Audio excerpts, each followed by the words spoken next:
Hello students, तो आज मैंने फैक्टराइजेशन को कवर किया है। फैक्टराइजेशन में मैंने एक्चुअल में फैक्टर थ्योरम और रिमाइंडर थ्योरम के बारे में डिटेल में बताने की कोशिश किया है। साथ ही साथ मैंने एग्जांपल भी लिया है। एग्जांपल मैंने बुक से लिया है एम एल अग्रवाल, और उसमें जो भी चीज़ें मुझे लगी नेसेसरी मैंने बता रखा हुआ है। और एक्चुअली ये कोई बहुत बड़ा चैप्टर नहीं, छोटा चैप्टर है। एग्ज़ाम में भी बहुत ज़्यादा क्वेश्चन से नहीं आते हैं, अगर आते हैं तो बस एक ही आता है, और उसी एक के चक्कर में हमें इस क्लास को बनाना पड़ता है। कोई बहुत बड़ी वाली बात तो यहाँ पर है नहीं है, तो चलो इसको पूरा पढ़ लेते हैं और समझ लेते हैं।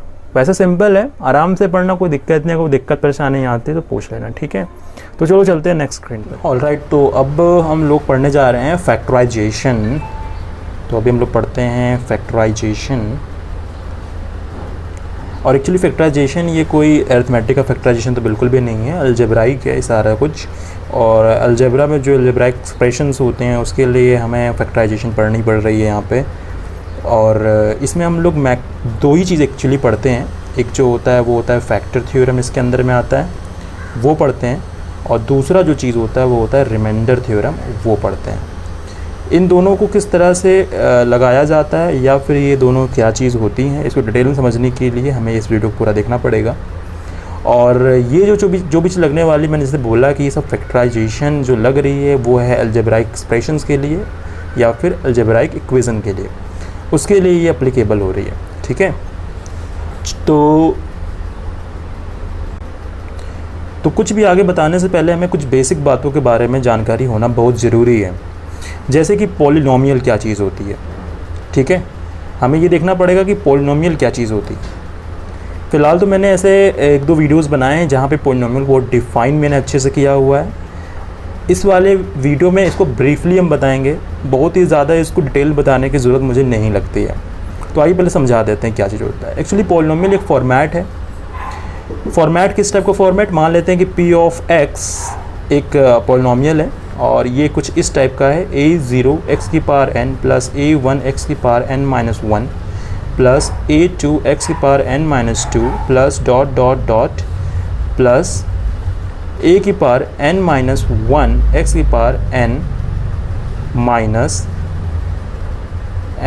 1 और प्लस a की पावर n x की पावर 0।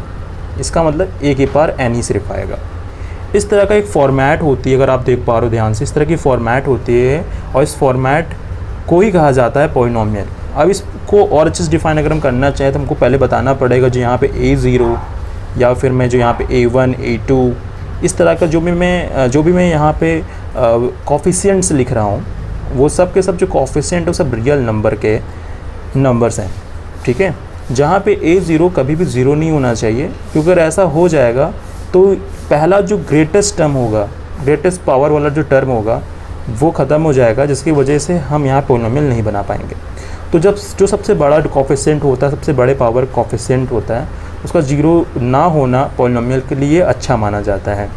अब जैसे कि ये वाला कोफिशिएंट, इसको हम लोग नॉर्मल कोफिशिएंट की तरह तो यहाँ ट्रीट नहीं कर सकते हैं, तो इसका नाम रखा गया हुआ है leading coefficient.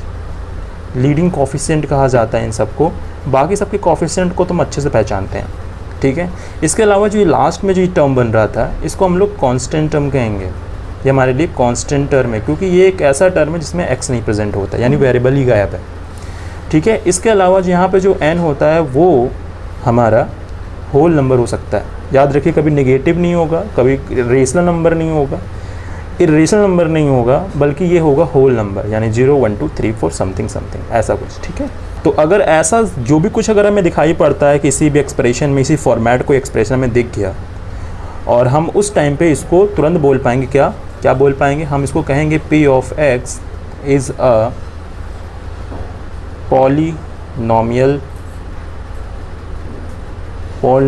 In x of nth degree. Degree, dimension, इन सब के बारे में मैंने प्रीवियस वीडियोज़ में बात की है। जो उसको पढ़ना चाहता है तो मैं ऊपर आई बटन पे, जो आपको दिख रहा होगा आपके स्क्रीन के राइट हैंड साइड के टॉप कॉर्नर पे, वहाँ पे, और इसके अलावा मैं आपको डिस्क्रिप्शन बॉक्स में भी ये वीडियो के जस्ट नीचे मैं दे दूँगा वीडियो लिंक, और उस वीडियो लिंक डिस्क्रिप्शन में आपको मिल जाएगा टाइम स्लॉट, जहाँ पे आप डायरेक्टली डायमेंशन और डिग्री के बारे में और बेहतर तरीके से जान पाएंगे, ठीक है। तो ये हमारे पास में पॉलिनोमियल की बात हो गई। अब इस पॉलिनोमियल में कई तरह की वैरायटीज़ मिलती है, जैसे अगर हम n की वैल्यू फिक्स करें 1 रख दें तो हमें मोनोमियल मिलता है। मोनो मतलब एक होता है, नॉमियल मतलब टर्म होता है।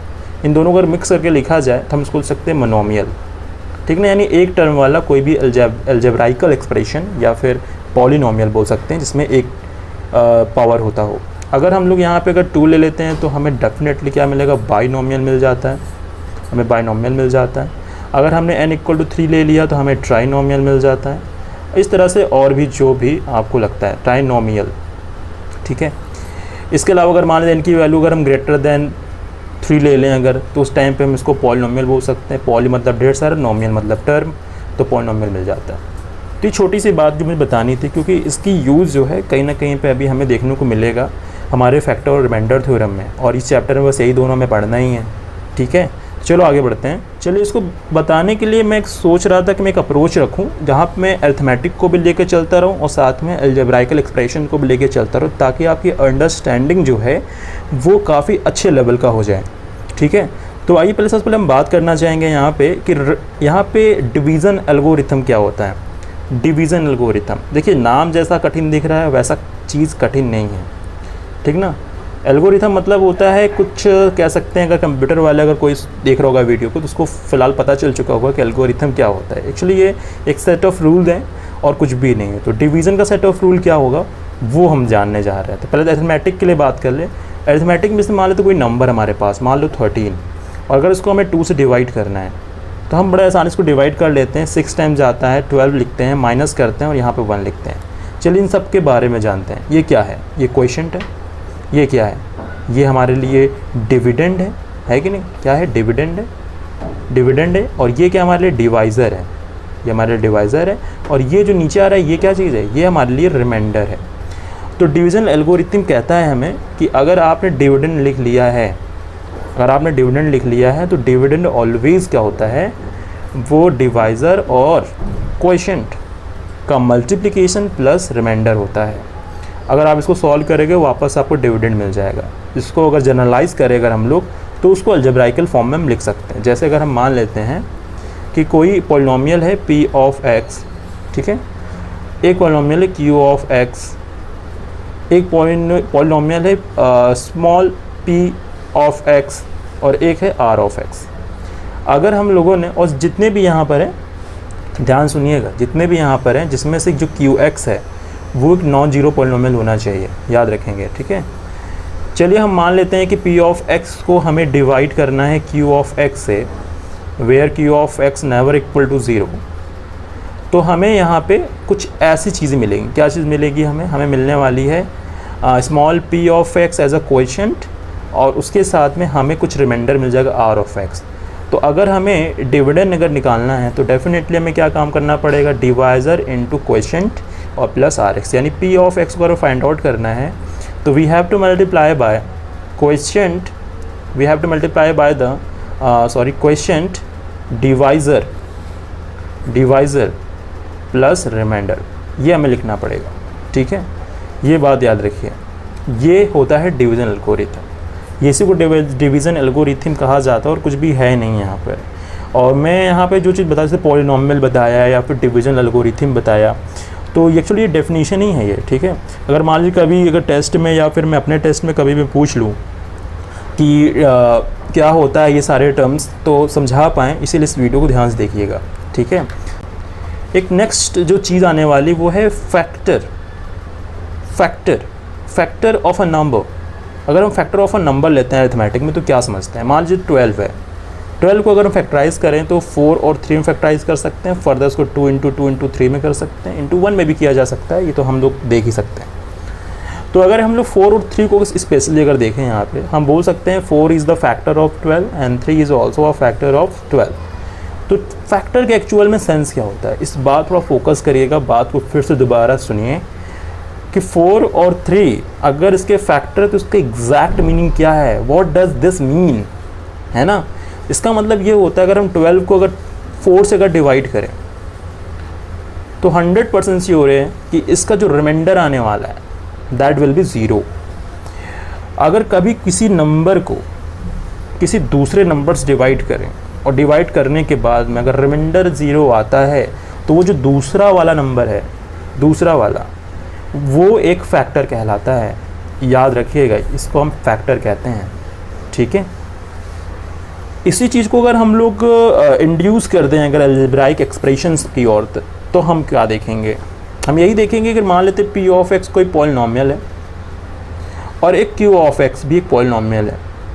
अगर क्यू ऑफ एक्स अगर पी ऑफ एक्स को डिवाइड करता है और डिवाइड करने के बाद में जो रिमाइंडर आता है यानी r of x, that will be zero, तो उस टाइम पे हम ये कह देंगे कि पी ऑफ एक्स जो है एक्चुअली मल्टीपल है क्यू ऑफ एक्स का, या हम कह सकते हैं क्यू ऑफ एक्स का ये एक फैक्टर है, ये बोल सकते हैं हम, ठीक है। यानी Q of x is a factor of this one, Q of x is a factor of this one like this, ठीक है। तो ये छोटी सी बात है। अगर ये जो थ्योरेटिकल पार्ट चल रहा है, अगर उसमें कोई डाउट अगर आ रही है तो घबराने की ज़रूरत नहीं है। क्यों ज़रूरत नहीं है? क्योंकि इस पर एग्जाम्पल भी बताई जाएगी और एग्जाम्पल के थ्रू तुम्हें हर एक कुछ पता चल जाएगा। इसमें बहुत ज़्यादा टेंशन लेने की ज़रूरत नहीं है, ठीक है। चलो आगे बढ़ते हैं थोड़ा सा। चलिए, रूट ऑफ अ पॉलिनोमियल क्या हो सकता है? रूट ऑफ पॉलिनोमियल ये क्या होगा? देखो भाई, रूट को हम लोग जीरोज़ भी कहते हैं। याद करो, क्वाड्रेटिक इक्वेशन में ये बताया जा चुका है। रूट को हम लोग जीरोज़ भी कहते हैं, सॉल्यूशन भी कहते हैं। चलिए सपोज़ कर लेते हैं कि पी ऑफ एक्स कोई एक नॉन ज़ीरो पॉलिनोमियल है और एक यहाँ पर एक लीनियर में मान लेते हैं x minus alpha is a factor of p of x। तो इसका मतलब ये हुआ कि अगर x की जगह पर, ध्यान सुनिएगा, x की जगह इसको हम लेट कर लेते हैं g ऑफ x है, ये एक्चुअली में मान लेते हैं g ऑफ x है और g of x minus alpha है और x minus alpha is the factor of p of x। तो हम यहाँ पर जो g ऑफ x अगर इसका फैक्टर है तो हम लोग एक बात बोल सकते हैं, वो क्या कि अगर p ऑफ अल्फ़ा अगर पुट किया जाए, ठीक है, और वो ज़ीरो आ जाए, जैसे कि याद करो क्वाड्रेटिक इक्वेशन में जैसे x square plus 5x plus 6 क्या पॉलिनोमियल नहीं है? बिल्कुल है, ठीक है। अगर यहाँ पे हमें वैल्यूज़ मिलती हैं, x की वैल्यूज़ मान लो को मिलती है -3 एंड -2 और इसको मैं अगर f ऑफ x लेट कर लें कुछ देर के लिए, तो अगर हम x की वैल्यू यहाँ पे -3 या फिर -2 अगर रखेंगे तो ये जितना भी अलजेब्राइक एक्सप्रेशन लिखा है वो सबका सब ज़ीरो हो जाएगा। It means -3 is a root of a polynomial. बिल्कुल वैसे ही मैंने यहाँ पे किया, बस इन जनरल फॉर्मेट है, ठीक है। ये बात समझ में आई। अब इसी के साथ में अब हम पहला थ्योरम पढ़ने जा रहे हैं, वो है रिमाइंडर थ्योरम। रिमाइंडर थ्योरम क्या है? कुछ खास नहीं है। जैसे कि अभी मैंने यहाँ पे -3 पुट किया तो 0 आ गया। अगर रिमाइंडर थ्योरम लग रहा है तो इसका मतलब ये है कि हम लोग एक्चुअल डिवीज़न नहीं करेंगे कभी भी, और क्या मिल जाएगा? हमें रिमाइंडर मिल जाएगा। पहले हम इसमें थोड़ा सा जो टफ पार्ट है वो बताते हैं, क्यों बनाया गया ये भी बताते हैं। पहले से डेफिनेशन समझ लो, उसके बाद डेफिनेशन इसका क्या है कि मान लीजिए कोई पॉलिनोमियल है। If a polynomial f of x is divided by x minus alpha, where alpha is a real number, and then remainder is equals to f of alpha, ये होता है। एग्जाम्पल लेके समझा दें पहले थोड़ा सा, उसके बाद हम बताते हैं। जैसे मान लेते हैं कि अगर x square plus 5x plus 6, हमें पता है कि इसका जो एक फैक्टर होता है वो हम लोग जानते हैं, उसे 2 फैक्टर में मिलते हैं, एक होगा x प्लस 3, एक होगा x प्लस 2। अगर हम लोग x स्क्वायर प्लस 5x को अगर 6 से अगर हम लोग x प्लस 3 से अगर डिवाइड करें तो हमें क्या मिलेगा? ओवरऑल हमें मिल जाएगा x प्लस 2, ठीक है।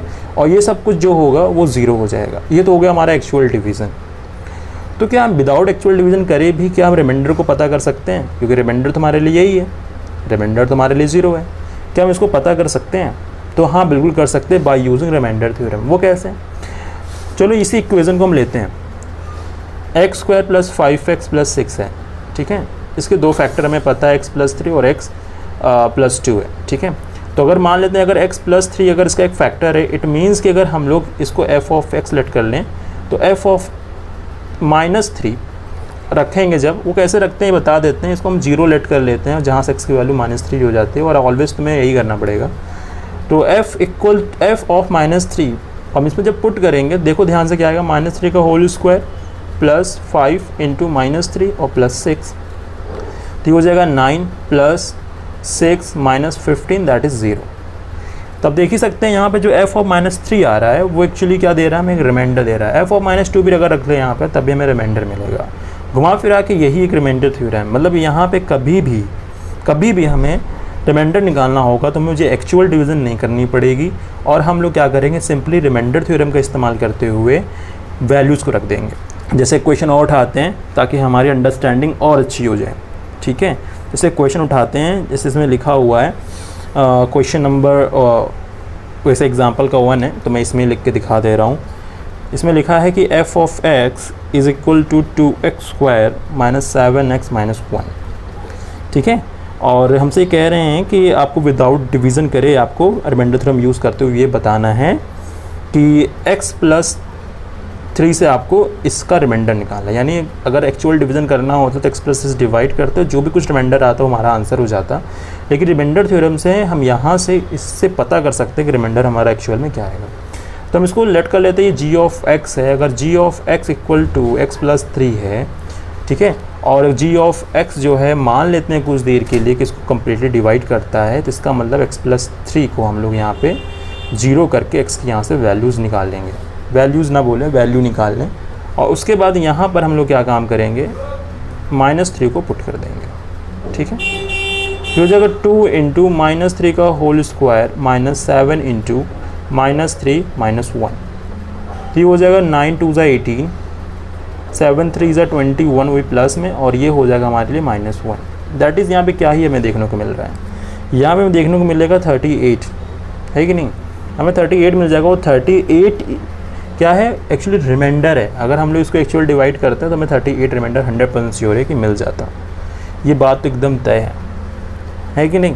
तो इस तरह से रिमाइंडर थ्योरम का इस्तेमाल किया जा सकता है। चलो मैं बुक के कुछ क्वेश्चन उठाता हूँ पहले, फिर फैक्टर थ्योरम बताते हैं। चलिए भाई, बुक में हम लोग आ चुके हैं और देखते हैं यहाँ पे और भी क्वेश्चंस यहाँ पे, जैसे कि मैंने भी ये वाला एग्जांपल बताया तुम लोगों को। एक एग्जांपल यहाँ पे भी है, जैसे यहाँ लिखा हुआ है कि 3x³ minus 7x square plus 11x plus 1, इसको अगर x प्लस 3 से डिवाइड अगर करें तो हमें रिमाइंडर क्या मिलेगा। तो सिंपली हमें x इक्वल टू -3 क्या काम करना पड़ेगा, जहाँ जहाँ पे x है वहाँ पुट कर देंगे, और हम वहाँ से जो भी आंसर पाएंगे वो हमारे लिए रिमाइंडर हो जाएगा।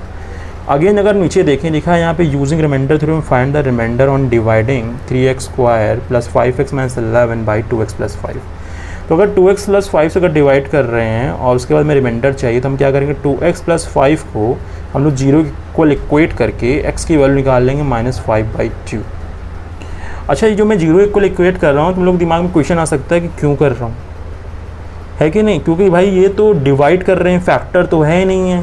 क्यों, फैक्टर होता तो अगर इसको इसके यहाँ से x की वैल्यू निकालते हैं तो बात ही कुछ बनती।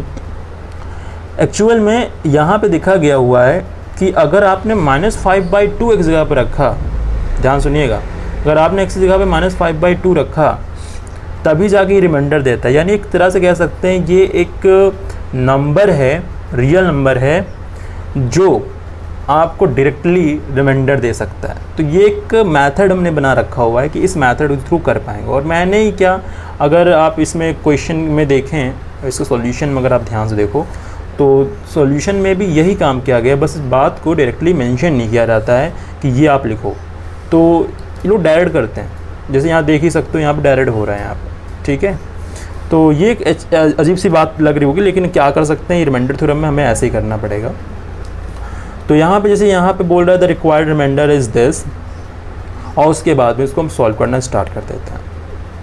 कुछ खास नहीं है, बस बार बार ऐसी वैल्यूज़ को हमें पुट करनी पड़ेगी। अगर हम लोग क्वेश्चन सारे क्वेश्चन को देखें तो सब में एक्चुअल में हमें यही करना पड़ रहा है, ठीक है, सब में हमें यही करना पड़ रहा है। जैसे क्वेश्चन ये वाला देख लो जरा, क्वेश्चन नंबर 4 है, दिख रहा है, हाँ।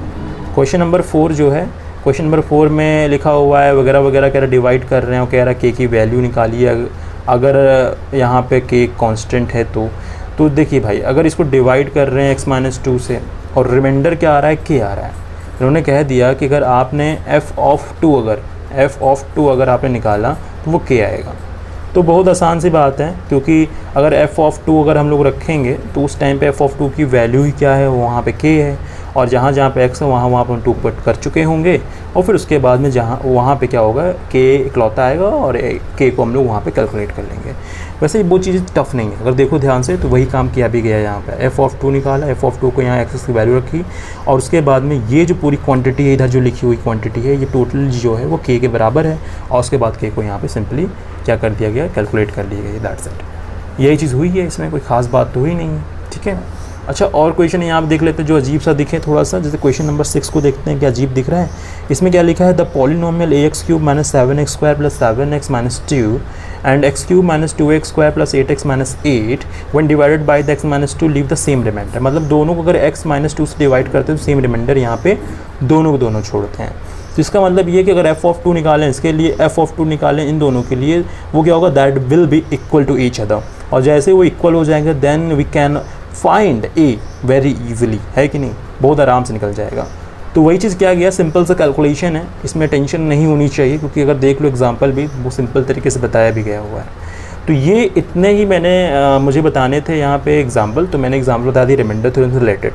अब आते हैं हम लोग फैक्टर थ्योरम की तरफ। तो फैक्टर थ्योरम जो है वैसे तो बहुत बड़ी बात नहीं है, फैक्टर थ्योरम में कोई बहुत बड़ी बात नहीं है।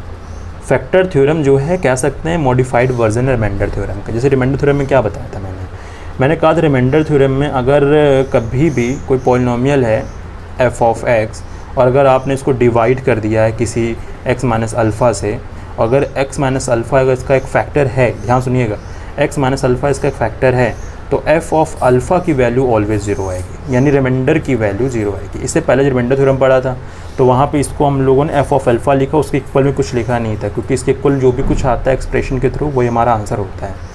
लेकिन यहाँ पे 0 आएगा, ये मस्ट है। अगर ऐसा होता है then we can say x - alpha is a factor of f(x), ठीक ना, और भी लाउडली बोल सकते हैं, कोई दिक्कत वाली बात इसमें नहीं है।